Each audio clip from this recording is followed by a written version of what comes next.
आज का ये एपिसोड शुरू करने से पहले एक छोटी सी बात। क्या आप भी अपना पॉडकास्ट बनाने की सोच रहे हैं? तो एंकर ट्राई कीजिए।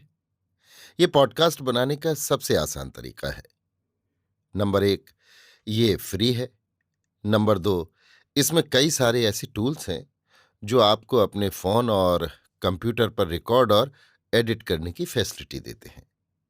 नंबर तीन, आप अपने पॉडकास्ट को डिस्ट्रीब्यूट भी कर सकते हैं, जिससे इसे स्पॉटिफाई और दूसरे प्लेटफॉर्म पर सुना जा सके। तो डाउनलोड कीजिए फ्री एंकर ऐप या विजिट कीजिए anchor.fm पर अपना पॉडकास्ट स्टार्ट करने के लिए। ये तो थी एक छोटी सी जानकारी, और अब शुरू करते हैं एपिसोड का सिलसिला। तो आज के एपिसोड में लीजिए सुनिए रविंद्रनाथ टैगोर के लिखे उपन्यास गोरा के 7वें भाग को मेरी यानी समीर गोस्वामी की आवाज में। सवेरे उठकर विनय ने देखा प्रातःकाल का प्रकाश दुधमुहे बच्चे की हंसी की तरह निर्मल होकर खिल उठा है। दो एक सफेद बादल बिल्कुल ही बिना प्रयोजन के आकाश में इधर उधर उड़ रहे हैं। बरामदे में खड़ा होकर और एक निर्मल प्रभात के स्मरण से जिस समय वो पुलकित हो रहा था, इसी समय उसे देख पड़ा परेश बाबू एक हाथ में छड़ी और दूसरे हाथ में सतीश का हाथ पकड़े सड़क पर धीरे धीरे चले जा रहे हैं। सतीश ने जैसे ही बरामदे में विनय को देख पाया, वैसे ही खुशी से ताली बजाकर विनय का नाम लेकर चिल्ला उठा। परेश बाबू ने भी सिर उठाकर देखा, बरामदे में विनय खड़ा हुआ था। विनय चट चट ऊपर से नीचे उतरा। वैसे ही सतीश को लिए हुए परेश ने भी उसके घर में प्रवेश किया। सतीश ने विनय का हाथ पकड़कर कहा, विनय बाबू, आपने उस दिन हमारे घर आने के लिए कहा था, मगर आए नहीं। स्नेहपूर्वक सतीश की पीठ पर हाथ रखकर विनय हंसने लगा। परेश बाबू सावधानी के साथ अपनी छड़ी को टेबल के सहारे खड़ा करके कुर्सी पर बैठ गए और कहने लगे, उस दिन आप न होते तो हम लोगों के लिए बड़ी मुश्किल होती। आपने हमारा बड़ा उपकार किया। विनय ने व्यस्त होकर कहा, आप कहते क्या है, मैंने किया ही क्या? सतीश अचानक उनसे पूछ बैठा, विनय बाबू, आपके कुत्ता नहीं है? विनय ने हंसकर कहा, कुत्ता? ना, कुत्ता नहीं है। सतीश ने फिर पूछा, क्यों, आप कुत्ता क्यों नहीं रखते? विनय ने कहा, कुत्ते के पालने का कभी ख्याल नहीं आया। परेश ने कहा, सुना उस दिन सतीश आपके यहां आया था। जान पड़ता है आपको बहुत परेशान कर गया है। ये इतना बकता है कि इसकी दीदी ने इसे बख्तियार खिलजी का टाइटल दे रखा है। विनय ने कहा, मैं भी खूब बक सकता हूं, इसी से हम दोनों में खूब हेल मेल हो गया है। क्यों सतीश बाबू? सतीश ने इसका कुछ उत्तर नहीं दिया, किंतु पीछे कहीं उसके नवीन नाम के कारण विनय के निकट उसका गौरव न घट जाए, इसीलिए वो व्यस्त हो उठा और कहने लगा, खूब तो है, अच्छा तो है। बख्तियार खिलजी नाम बुरा क्या है?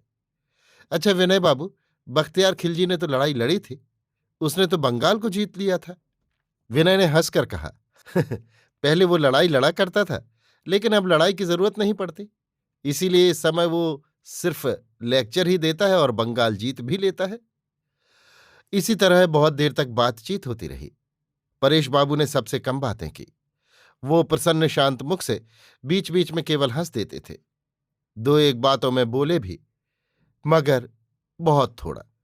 विदा होने के समय कुर्सी से उठकर उन्होंने कहा, हमारे घर का नंबर 78 है।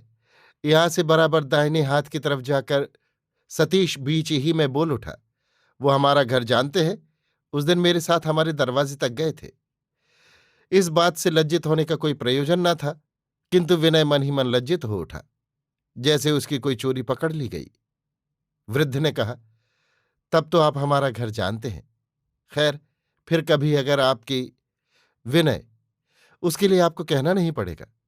कलकत्ता जैसा शहर होने के कारण ही अब तक हमारी जान पहचान नहीं हुई थी।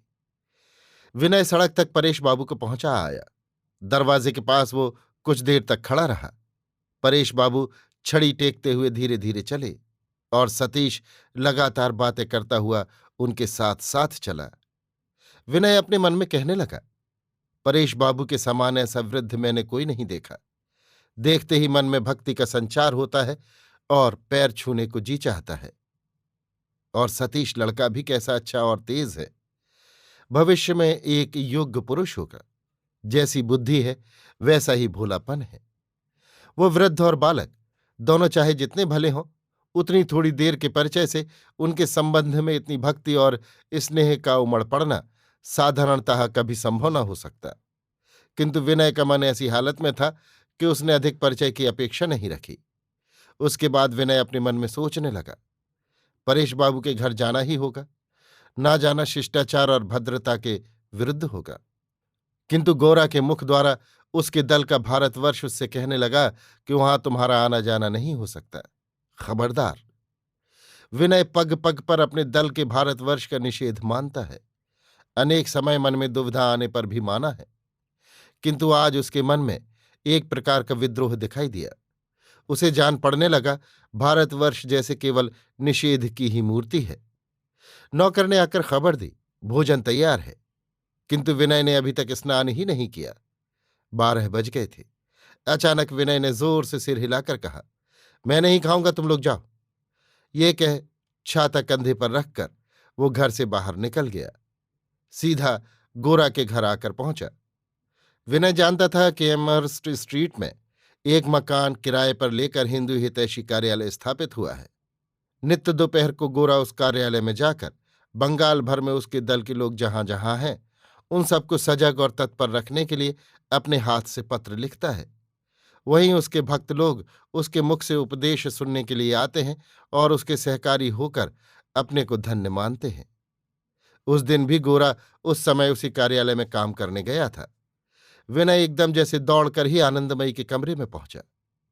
आनंदमयी उस समय भोजन करने बैठी थीं और लक्ष्मीनिया उनके पास बैठी हुई पंखे से हवा कर रही थी। आनंदमयी ने आश्चर्य में आकर कहा, क्यों रे विनय, आज तुझे हुआ क्या है? विनय उनके सामने बैठ गया और कहने लगा, मां, बड़ी भूख लगी है, मुझे खाने को दो। आनंदमयी व्यस्त हो उठी, बोली, तब तो तूने मुश्किल में डाल दिया। रसोई बनाने वाला महाराज तो चला गया, तुम लोग फिर। विनय ने कहा, मैं क्या महाराज के हाथ की रसोई खाने आया हूं? महाराज के हाथ की रसोई खाना होता तो घर के महाराज ने क्या दोष किया था? मैं तुम्हारी थाली का प्रसाद खाऊंगा। मां, लक्ष्मणिया, ला एक गिलास पानी तो दे। लक्ष्मणिया जैसे पानी ले आई वैसे ही विनय एक सांस में घट घट उसे पी गया। तब आनंदमयी ने और एक थाली मंगाकर स्नेहपूर्वक अपनी थाली का अन्न रख दिया। विनय जैसे बहुत दिनों का भूखा था, इस तरह बैठकर खाने लगा। आनंदमयी के मन की एक वेदना आज दूर हो गई। उसके मुख की प्रसन्नता देखकर विनय की छाती पर का बोझ जैसे उतर गया। आनंदमयी तकिए का गिलाफ बैठकर सीने लगी। विनय आनंदमयी के पैरों के पास ऊपर उठे हुए एक हाथ पर सिर रखकर लेट गया और संसार का और सब कुछ भूलकर ठीक पहले के दिनों की तरह आनंदपूर्वक बातें करने लगा। अभी आप सुन रहे थे रविन्द्रनाथ टैगोर के लिखे उपन्यास गोरा के 7वें भाग को मेरी यानी समीर गोस्वामी की आवाज में।